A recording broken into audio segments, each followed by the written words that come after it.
नमस्कार, आज महाराष्ट्र देख रहे हैं आप। आपके साथ मैं हूं मनीषा शर्मा। बुलेटिन की शुरुआत बड़ी और अहम खबरों के साथ। महाराष्ट्र राज्य में पहले ही कोरोना का कहर जारी है और अब एक राज्य में एक और बड़ा संकट आने लगा है। महाराष्ट्र में अब सिर्फ 8 दिनों का स्टॉक ही ब्लड बैंक में बचा हुआ है। ऐसे में अगर समय पर रक्तदान नहीं किया गया तो हालात और ज्यादा बिगड़ सकते हैं। इस बात की जानकारी महाराष्ट्र के कैबिनेट मंत्री और एनसीपी नेता जितेंद्र आव्हाड ने दी है। महाराष्ट्र के सभी 373 ब्लड बैंकों को नए सिरे से रक्तदान शिविर आयोजित करने की अपील करना।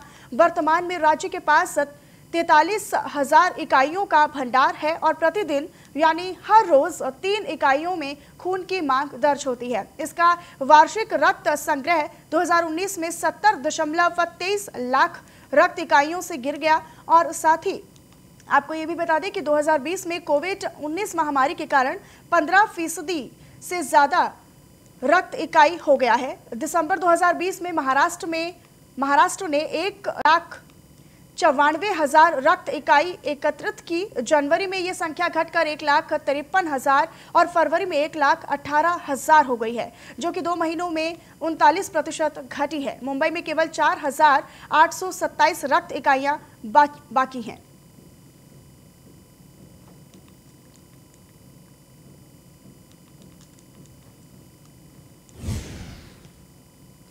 और अब महाराष्ट्र में गुरुवार को 43,000 से ज्यादा कोरोना के नए मामले सामने आए हैं और मुंबई में लगभग 8,500 नए मामले सामने आए हैं, जिसके चलते मुख्यमंत्री उद्धव ठाकरे ने आज एक महत्वपूर्ण बैठक बुलाई है। महाराष्ट्र में लॉकडाउन या कठोर प्रतिबंध, इस पर आज सीएम ठाकरे 8:30 बजे लोगों को संबोधित भी करेंगे।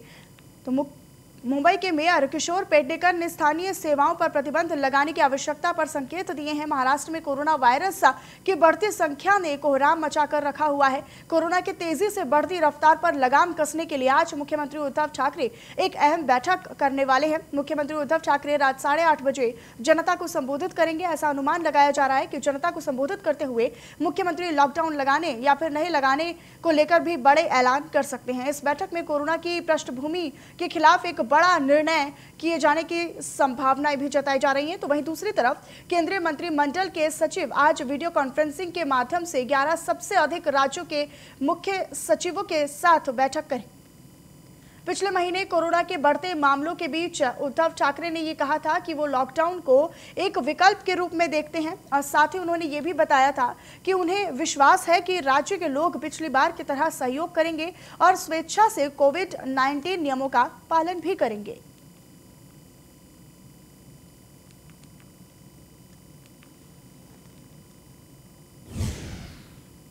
मुंबई में थम नहीं रहा है कोरोना का कहर। 43,183 नए मामले अब तक सामने आए हैं। कोरोना मरीजों की संख्या 28 लाख के पार पहुंच गई है। मुंबई में कोरोना का कहर लगातार जारी है और संक्रमितों की संख्या तेजी के साथ अब बढ़ती दिखाई दे रही है। शहर में अब तक 43,183 नए मामले सामने आ चुके हैं। तो वहीं दूसरी तरफ आपको बता दें कि कोरोना मरीजों की संख्या भी 28 लाख का आंकड़ा पार कर चुकी है। कोरोना की बढ़ती रफ्तार पर लगाम लगाने के लिए सीएम उद्धव ठाकरे अहम बैठक भी करने वाले हैं।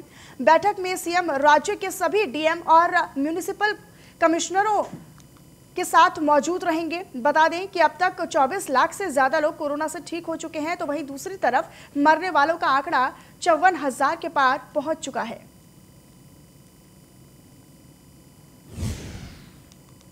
मुंबई में गुरुवार को 8,646 नए कोरोना के मामले सामने आए हैं। साथ ही साथ 18 लोगों की कोरोना के चलते मौत भी बताई जा रही है। गुरुवार को मुंबई में 5,031 कोरोना रोगियों को अस्पताल से डिस्चार्ज भी किया गया है। इनमें से 14 लोग कोरोना के अलावा अन्य बीमारियों से भी ग्रसित थे।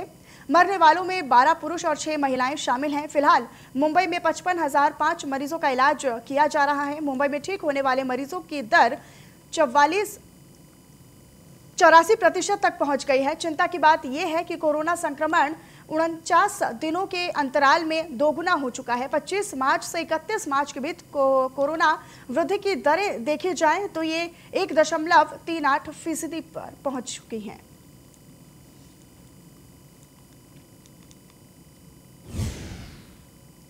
और वहीं दूसरी तरफ नांदेड़ जिले में 25 मार्च से 4 अप्रैल तक लॉकडाउन जारी रहेगा और लॉकडाउन के दौरान 300 जरूरतमंद लोगों को भोजन दिया जाएगा। नांदेड़ जिले में बढ़ते कोरोना मरीजों की संख्या पर रोक लगाने के लिए जिला प्रशासन ने 25 मार्च से 1 अप्रैल तक का लॉकडाउन लगाया है और इस लॉकडाउन के दौरान 300 जरूरतमंद लोगों को खाना भी दिया जाएगा। बता दें कि लायंस क्लब सेंट्रल और अन्नपूर्णा की तरफ से सराहनीय पहल की गई है, जिसमें जिले के साथ साथ कई दूसरे जिलों के लोगों ने भी अपना सहयोग दिया है, जिसके बाद मजदूरों समेत कई जरूरतमंद लोगों के खाने की परेशानी में मदद मिल सकेगी।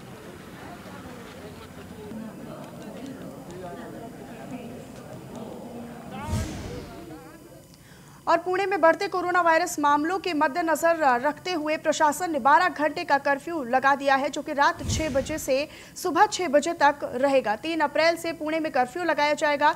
ये फैसला उप मुख्यमंत्री अजित पवार की अध्यक्षता में एक समीक्षा बैठक के दौरान लिया गया है और बैठक में जिले में पूर्ण रूप से बंद नहीं करने का निर्णय भी लिया जा चुका है, लेकिन कोरोना वायरस के प्रसार को रोकने के लिए यहां कुछ प्रतिबंधों को लागू करने का फैसला भी किया गया है, जिनमें 7 दिनों के लिए बार, होटल और रेस्टोरेंट्स को बंद किया जाना शामिल है, जबकि शादियों में 50 लोगों को अनुमति दी जाएगी। अंतिम संस्कार से संबंधित अधिकतम 20 लोगों को शामिल होने की अनुमति दी गई है।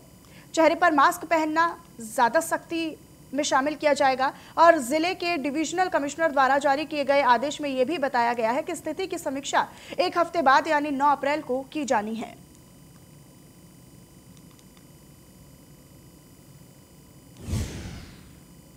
और वहीं नासिक में पालक मंत्री छगन भुजबल ने समीक्षा बैठक की। कोरोना के चलते अधिकारियों के साथ ये समीक्षा बैठक की गई।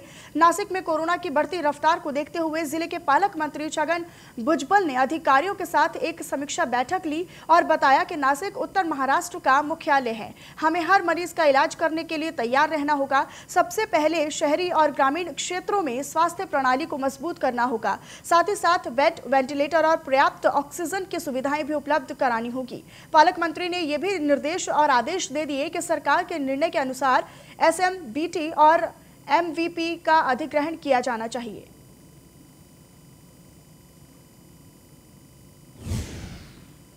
देखिए, इस वक्त जो है हम लॉकडाउन का निर्णय नहीं ले रहे हैं। जब हम समझेंगे लॉकडाउन करना ही है और सरकार तय करेगी उसके ऊपर, तब कुछ दिन दिए जाएंगे कि भाई 4 दिन के बाद लॉकडाउन होगा, 8 दिन के बाद या 2 दिन के बाद। इसलिए डरने की कोई आवश्यकता नहीं कि भाई कल लॉकडाउन होगा क्या, चलो घर में जो है सामान भर लो, ऐसी डरने की बात नहीं है। देखिए, और मुंबई में बॉलीवुड अभिनेता दीपक तिजोरी ने कोविड की पहली डोज ले ली है। अभिनेता ने सोशल मीडिया पर अपनी वैक्सीनेशन का जो वीडियो है वो भी शेयर किया है लोगों के साथ। मुंबई में अभिनेता दीपक तिजोरी ने कोरोना की पहली डोज ली है और अभिनेता ने सोशल मीडिया पर वैक्सीनेशन का पूरा वीडियो शेयर किया है। इस वीडियो में उन्होंने वैक्सीनेशन की पूरी प्रक्रिया को बहुत ही आसानी से बताया है और नेटिजन्स की तरफ से उन्हें काफ़ी ज़्यादा प्रशंसा भी मिल रही है। बता दें कि कोविड वैक्सीन के संदर्भ में वो अक्सर लोगों को प्रोत्साहित करने के लिए वीडियोस साझा करते रहते हैं।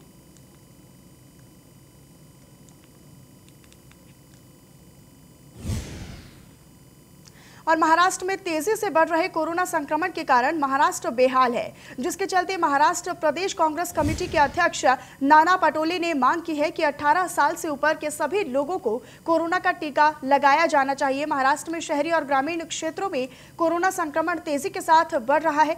20 से 45 साल के बीच के लोगों में कोरोना वायरस अधिक पाया जा रहा है। युवाओं के बीच कोरोना संक्रमण बढ़ता ही जा रहा है क्योंकि वे नौकरी और व्यवसाय के लिए बाहर आते जाते रहते हैं, जिस कारण नाना पटोले ने मांग की है कि 18 साल से ऊपर के सभी लोगों को कोरोना का टीका लगाया जाना चाहिए। तो वहीं युवाओं में भी कोरोना का असर अब दिखाई देने लगा है। इसके लिए राज्य सरकार को केंद्र सरकार से 18 साल से अधिक के सभी लोगों को टीकाकरण करने और राज्य भर में बड़े पैमाने पर टीकाकरण अभियान चलाने की अनुमति दे देनी चाहिए।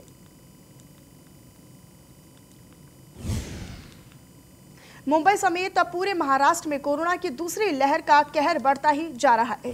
कोरोना से लड़ने के लिए एक्सपर्ट वैक्सीनेशन तेज करने की सलाह दे रहे हैं। गुरुवार यानी 1 अप्रैल से वैक्सीनेशन का चौथा फेज शुरू हुआ है, जिसमें 45 साल से ज्यादा उम्र के हर एक व्यक्ति को वैक्सीन लगाई जा रही है। कोरोना महामारी की संख्या पर गौर करें तो देश में अब तक इस वायरस से 90% से ज्यादा मौतें 45 साल से भी अधिक उम्र वाले लोगों की हुई है। इसलिए एक्सपर्ट ये जोर दे रही हैं कि सबको वैक्सीन लगवानी चाहिए। लंबे वक्त से इस मांग को देखते हुए गुरुवार से मास वैक्सीनेशन की शुरुआत की गई। 45 से ज्यादा उम्र वाले मुंबईकरों ने इसे अच्छा प्रतिसाद दिया। और साथ ही आपको ये भी बता दें कि बीएमसी के अतिरिक्त आयुक्त सुरेश काकानी ने बताया कि मुंबई में 45 से ज्यादा उम्र के लोगों की संख्या 40 लाख के करीब है। इस मास वैक्सीनेशन में बड़ी संख्या में टीकाकरण किया जाना है और अब दफ्तर, बाजार और अन्य चीजें खुल चुकी हैं। ऐसे में 45 से 60 साल की उम्र वाले लोगों का जो तबका है वो वर्किंग ग्रुप से जुड़ा हुआ है, जिसका बाहर आना जाना जारी है। ऐसे में जरूरी है कि उन्हें सुरक्षा मुहैया कराई जाए। तो कोरोना की दूसरी लहर का कहर अब लगातार जारी है, जिसके बाद अब जो वैक्सीनेशन है उसको तेज करने की सलाह दे दी है। एक्सपर्ट्स की तरफ से ये जानकारी दी जा रही है और ये सलाह भी दी जा रही है कि वैक्सीनेशन की जो प्रक्रिया है, जो टीकाकरण की जो प्रक्रिया है, इस अभियान को और तेज किया जाए ताकि जो लोग हैं वो इस संक्रमण से बचाव कर सके। और चूंकि लोग ऑफिस और व्यवसाय के लिए बाहर आते जाते रहते हैं और इसी के चलते इस प्रक्रिया को और भी ज़्यादा तेज किए जाने की सलाह जारी कर दी है।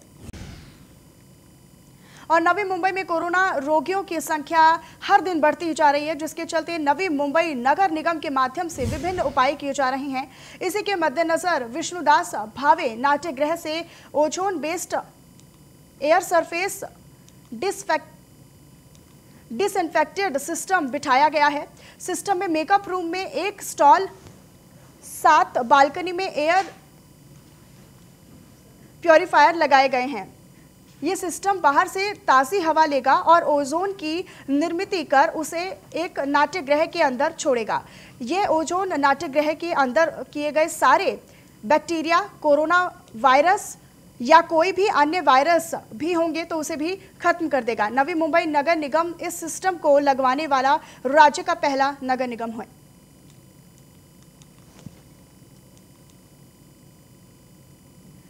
तो ozone based air surface disinfected system जो है वो लगाया गया है और अब ये पहला राज्य होने वाला है महाराष्ट्र का जिसमें ये सिस्टम लगवाया जाएगा। मुंबई में Bollywood actress Alia Bhatt corona positive पाई गई हैं। एक्ट्रेस ने सोशल मीडिया के जरिए लोगों तक ये जानकारी पहुंचाई है। मुंबई में कोरोना के आंकड़े लगातार बढ़ते ही जा रहे हैं। इसी बीच बॉलीवुड एक्ट्रेस आलिया भट्ट भी कोरोना संक्रमित पाई गई हैं। एक्ट्रेस ने सोशल मीडिया के जरिए ये जानकारी दी है। आलिया ने एक पोस्ट में ये लिखा है कि उन्होंने खुद को क्वारंटीन कर लिया है और डॉक्टर की तरफ से बताई गई हर बात को वो खास तरीके से फॉलो भी कर रही हैं। बता दें कि बीते दिनों कई फिल्मी सितारे भी कोरोना की चपेट में आ चुके हैं, जिनमें से अब एक नाम आलिया भट्ट का भी शामिल हो गया है।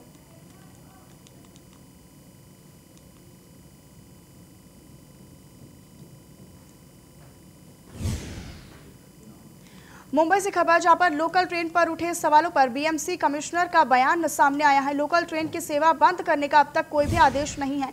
मुंबई में बढ़ते कोरोना मामलों को देखते हुए लोकल ट्रेन के विषय में कई सवाल उठाए जा रहे हैं, जिस पर बीएमसी कमिश्नर इकबाल सिंह चहल ने बयान जारी कर दिया है। उन्होंने कहा है कि लोकल ट्रेन की सेवा बंद करने का कोई आदेश अब तक जारी नहीं किया गया है, जिसके चलते ये स्पष्ट है कि लोकल ट्रेन की सुविधा फिलहाल जारी रहेगी। हालांकि सरकार आने वाले 15 दिनों में स्थिति की समीक्षा करने वाली है। साथ ही साथ बीएमसी कमिश्नर ने यह भी साफ कर दिया है कि सीएम ने पहले ही कहा था कि वो लॉकडाउन नहीं चाहते हैं। हमें सतर्क रहने की जरूरत है। हम लोगों की भीड़ पर अंकुश लगाना चाहते हैं, ना कि लॉकडाउन लगाना चाहते हैं।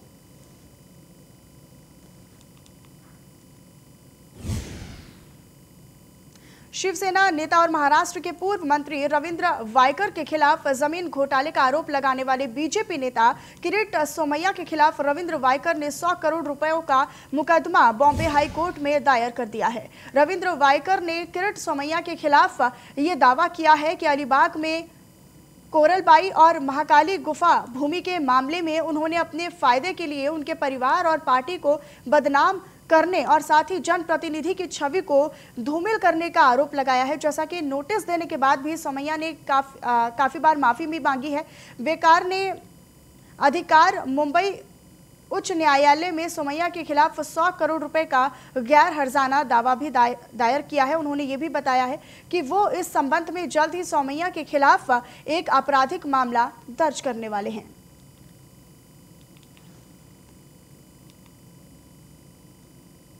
तो किरीट सोमैया ने जमीन घोटाले का आरोप लगाया था और रविंद्र वायकर ने 100 करोड़ का मुकदमा अब इसी पूरे आरोप को देखते हुए उन पर दायर कर दिया है।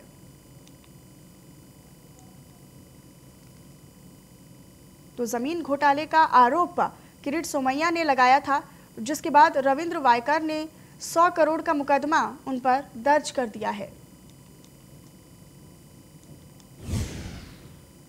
मुंबई में मौजूद मुकेश अंबानी के घर एंटीलिया विस्फोटक केस और मनसुख हिरेन मर्डर में नेशनल इन्वेस्टिगेशन एजेंसी को कामयाबी मिली है। 15 दिन से जिस मिस्ट्री वुमेन की तलाश की जा रही थी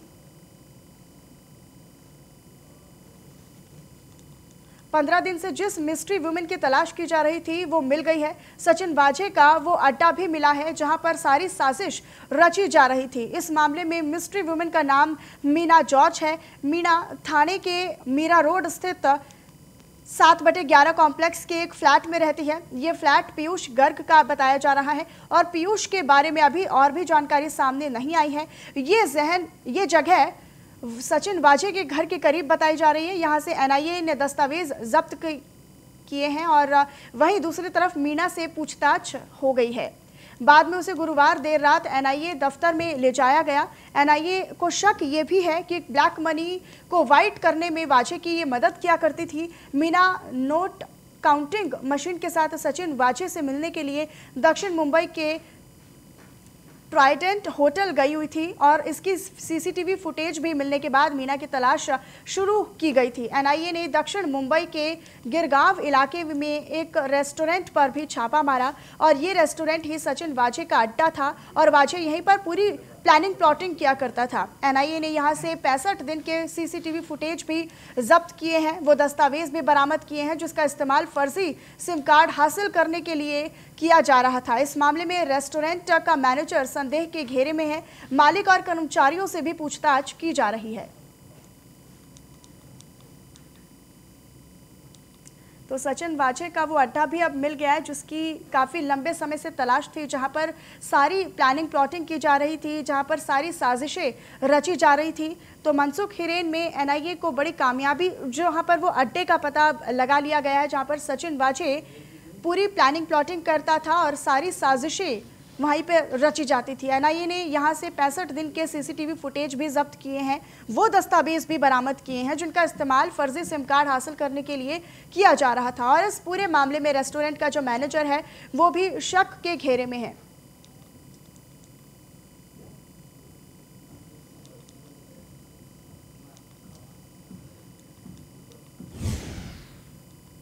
रायगढ़ जिले में रायगढ़ फोर्ट पर रोपवे 16 दिनों के लिए रखरखाव और मरम्मत के लिए बंद रहेगा। रोपवे प्रबंधन इस बात की जानकारी दे चुका है। बता दें कि छत्रपति शिवाजी महाराज की स्वराज्य की राजधानी रायगढ़ पहुंचने का एक आसान रास्ता रोपवे है। ये मार्ग रखरखाव और मरम्मत के लिए 16 दिनों तक के लिए बंद रहेगा।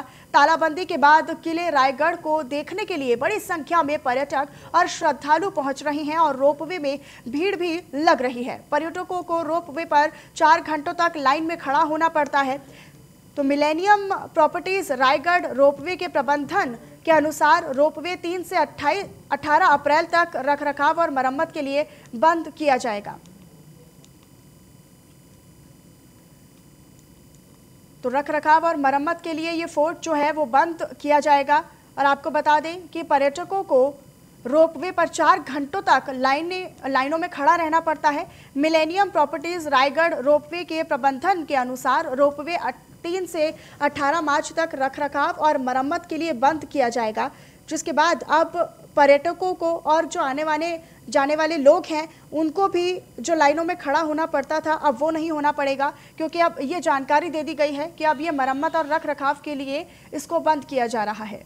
तो 16 दिनों के लिए ये जो फोर्ट है वो बंद रहेगा।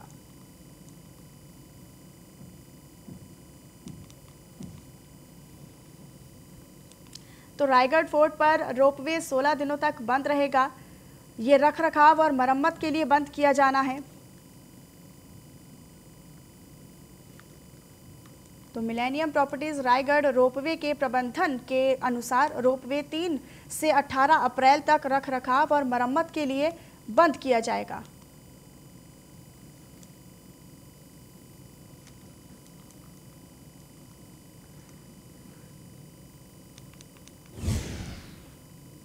अमरावती जिले के दरियापुर तहसील में 4 घाटों की नीलामी हो गई है, लेकिन 80% ट्रैक्टर ट्रॉली रेती भर भर कर बगैर नंबर प्लेट के ही दौड़ा रही हैं। लेकिन अभी तक महसूल, आरटीओ, पुलिस प्रशासन द्वारा दोषी गाड़ी मालिक और ड्राइवर एवं रेती घाट नीलामी मालिक पर कार्रवाई नहीं की गई है। दरियापुर तहसील में जहां पर रेती की तस्करी बड़े पैमाने पर किए जाने से जंगलों में बहने वाली नदियां आज पूरी तरीके से सूखी की चपेट में आ जाती हैं, दिखाई दे रही हैं। बताया ये भी जा रहा है कि नदियों से रेती बड़े पैमाने पर तस्करी की जाने से नदियों का जलस्तर पूरी तरीके से खत्म हो गया है और नदियां सूखे की चपेट में आ चुकी हैं।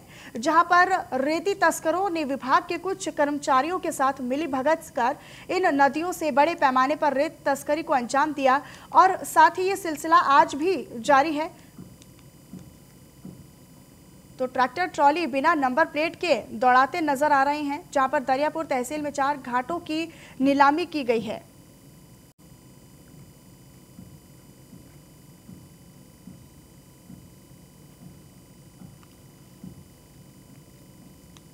तो रायगढ़ जिले में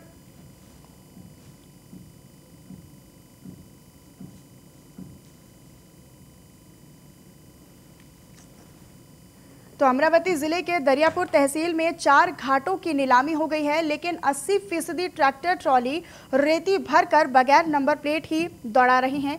लेकिन अभी तक महसूल, आरटीओ, पुलिस प्रशासन द्वारा दोषी गाड़ी मालिक और ड्राइवर एवं रेती घाट नीलामी मालिक पर कोई भी कार्रवाई नहीं की गई है। तो दरियापुर तहसील में जहां पर रेती की तस्करी बड़े पैमाने पर किए जाने से जंगलों में बहने वाली नदियां आज पूरी तरीके से सूखे के चपेट में जाती दिखाई दे रही हैं और बताया ये भी जाता है कि नदियों से रेती बड़े पैमाने पर तस्करी की जाने से नदियां जो हैं वो सूखी पड़ गई हैं और उनका जो जलस्तर है वो पूरी तरीके से खत्म होता नजर आ रहा है। और साथ ही ये भी बताया जा रहा है कि नदियां सूखे के चपेट में आकर अब सूख चुकी हैं। अब वो उन पे पानी जो है वो उनका जो जल स्तर है वो खत्म हो गया है।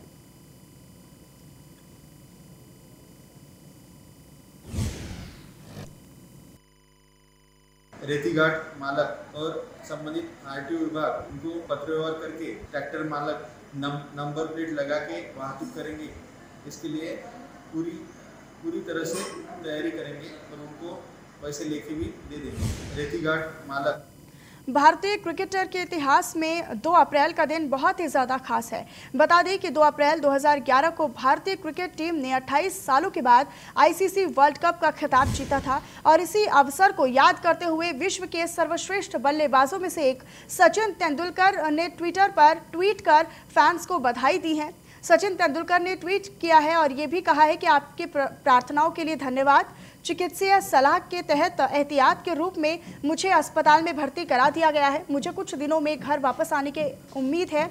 ध्यान रखा जाए और सभी सुरक्षित रहें। हमारे विश्व कप की 10 साल पूरे होने पर सभी भारतीयों और मेरे साथियों को बधाई। महेंद्र सिंह धोनी की कप्तानी में टीम इंडिया ने फाइनल में श्रीलंका को 6 विकेट से हराया था और भारत में खेलते हुए खिताब अपने नाम किया था। इससे पहले टीम इंडिया ने साल 1983 में कपिल देव की कप्तानी में वर्ल्ड कप का खिताब अपने नाम किया था और दूसरी बार जीतने में भारतीय क्रिकेट को 28 साल का लंबा वक्त लगा था।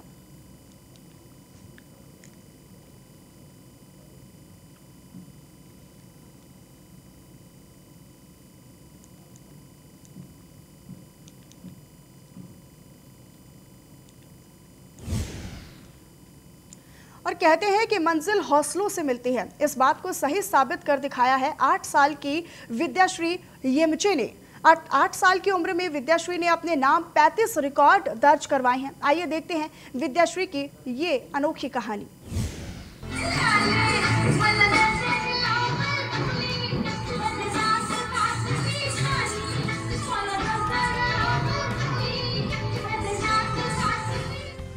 विद्याश्री मूल रूप से नांदेड़ की हैं।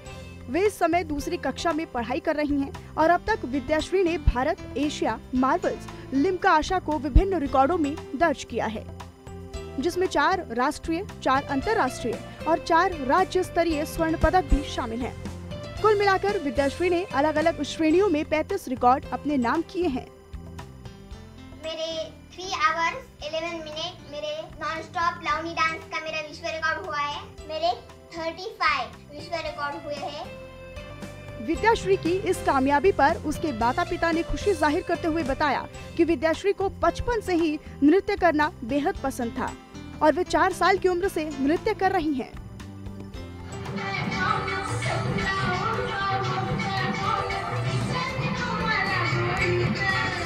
फिर ऐसे करते करते दिल्ली, पंजाब, मुंबई ऐसे बहुत सारे उसके स्टेज शो है, परफॉर्मेंस हुए। फिर वो आगे बढ़ती गई। इस कम उम्र में उसे इतने अवार्ड मिले हैं, इतने पुरस्कार मिले हैं और उसके जो विश्व रिकॉर्ड हुए अभी तक 35 विश्व रिकॉर्ड हुए हैं इसकी कम उम्र में, तो हमें बहुत खुशी है। आज तक विद्याश्री के 35 विश्व रिकॉर्ड में नाम दर्ज हुआ है। उसमें Limca book, OMG, Oscar world record, वाह ऑस्कर, ऐसे 35 विश्व रिकॉर्ड अलग अलग है जिसमें नाम विद्याश्री का दर्ज है। उसमें उसका non stop Lavani dance 3 hours 11 minute का लावनी डांस का परफॉर्मेंस है जिसमें विश्व रिकॉर्ड हुआ है। विद्याश्री ने अब तक मुंबई, पुणे, नागपुर और अन्य शहरों में 159 स्टेज शोज किए हैं। वो सामाजिक कार्यों से भी बेहद प्यार करती हैं और अपने शो से मिले हुए पैसों से वो कुष्ठ रोगी, विकलांगों और अनाथों को दान करती हैं। उसने स्कूल और पढ़ाई का ध्यान रखते हुए इस कला का पोषण किया है और समय समय पर अपने माता और पिता के प्रोत्साहन के कारण उसने ये सफलता हासिल की है। न्यूज़ 1 इंडिया के लिए नांदेड़ से संवाददाता पुरुषोत्तम जोशी की रिपोर्ट। और आज महाराष्ट्र के साथ इस बुलेटिन में इतना ही। फिलहाल मुझे दीजिए इजाजत। नमस्कार।